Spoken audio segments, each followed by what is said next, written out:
Today I'll be making rose-shaped pastries, which are very popular in the Turkish cuisine due to their pretty rose-like shapes and their versatility. These delicious pastries are great to grab on the go and can be eaten as a main meal as well. In this recipe I have made the dough from scratch, but ready-bought phyllo pastry can also be used for an easier option. To prepare the dough from scratch, add 14 grams or 2 standard packets of instant dried yeast to 1 kilogram of plain flour. Add 12 grams or 1 tablespoon of sugar or sweetener of your choice. I've used coconut sugar. Add 20 grams or about 1.5 tablespoons of salt. Then mix to evenly distribute. Once mixed, create a well in the middle and pour in 300 ml of warm milk. Then add 500 ml of warm water. Finally, add 50 ml of olive oil and mix using a wooden spoon until the dry and wet ingredients have been combined. When you can no longer mix with the spoon, start using your hands. Continue mixing until the dough begins to form, adding a drop of olive oil on your hands to soften the dough and prevent it sticking.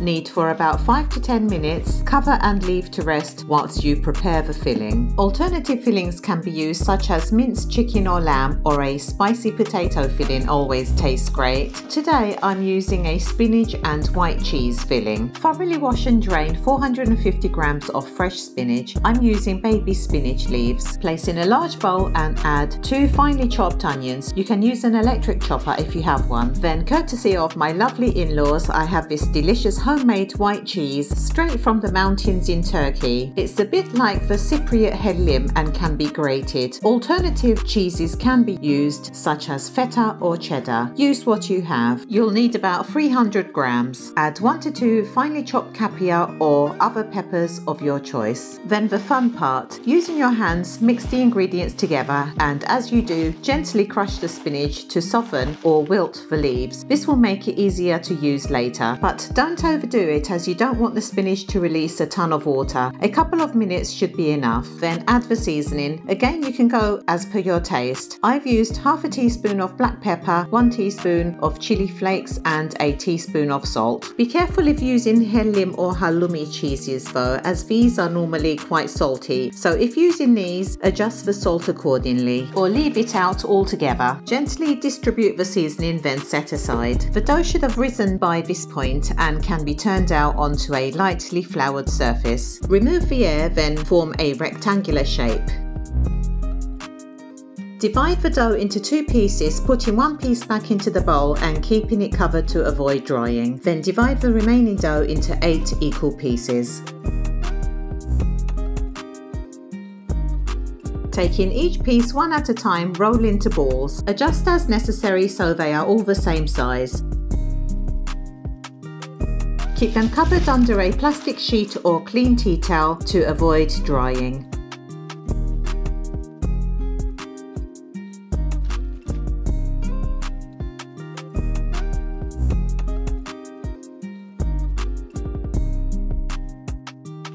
Repeat for the second half of the dough, creating in all 16 dough balls for 16 pastries. Cover and leave to rest for 30 minutes. After 30 minutes they should have doubled in size. Working with 1 piece at a time, roll out to 1 mm thickness with a diameter of approximately 33 centimeters.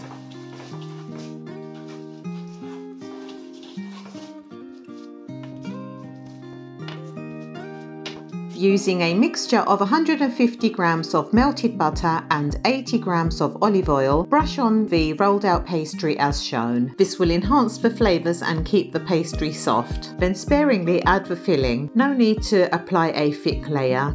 There are various ways to fold the pastry into that popular and much loved rose shape. This is the first method, and later I'll show you 2 other ways. First, fold over the bottom and top ends. Then using the rolling pin, fold the pastry until you have the rolling pin encased as shown. Then gently slide the pastry off the pin. This can be tricky and takes practice. Once you have the pastry off the rolling pin, join the ends as shown, creating a beautiful rose shape.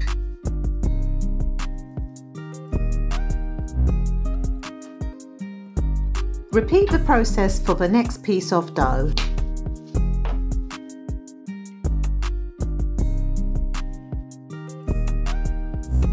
This is the second and easier way to achieve the same shape outcome. If you find the previous one challenging, go for this one. It's pretty much the same but without using the rolling pin. Using your hands, gently scrunch up the pastry as shown to create the ripples which you get with the first option.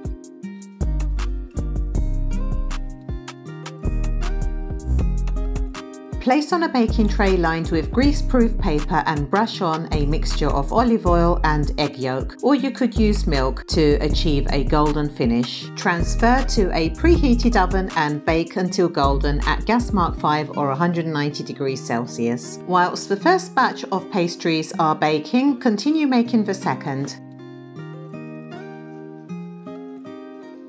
Just a quick note here, if you are using phyllo pastry, I recommend applying the sauce as per my phyllo pastry recipes posted at the end of this video to be brushed onto the pastry, as this stops the phyllo from becoming flaky. So be sure to check out those videos for the ingredients for the sauce. Also, if you haven't already done so, consider subscribing to my channel for delicious recipes from the Turkish cuisine and more. All support is greatly appreciated.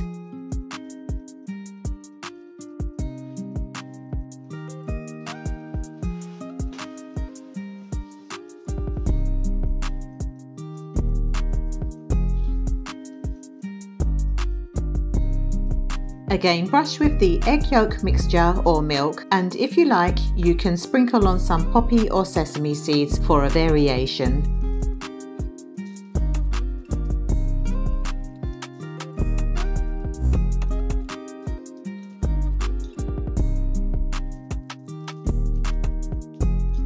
As promised, this is the third option used for creating the Turkish rose pastry.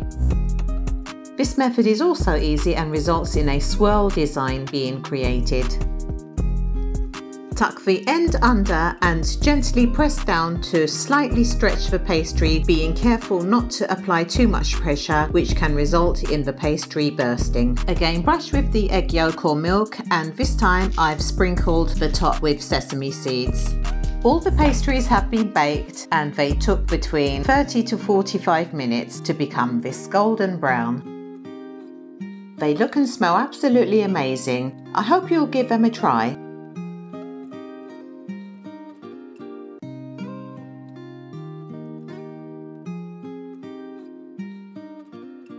If you enjoyed this video, don't forget to like, share and subscribe for more delicious recipes posted weekly. Thank you for watching. See you next time.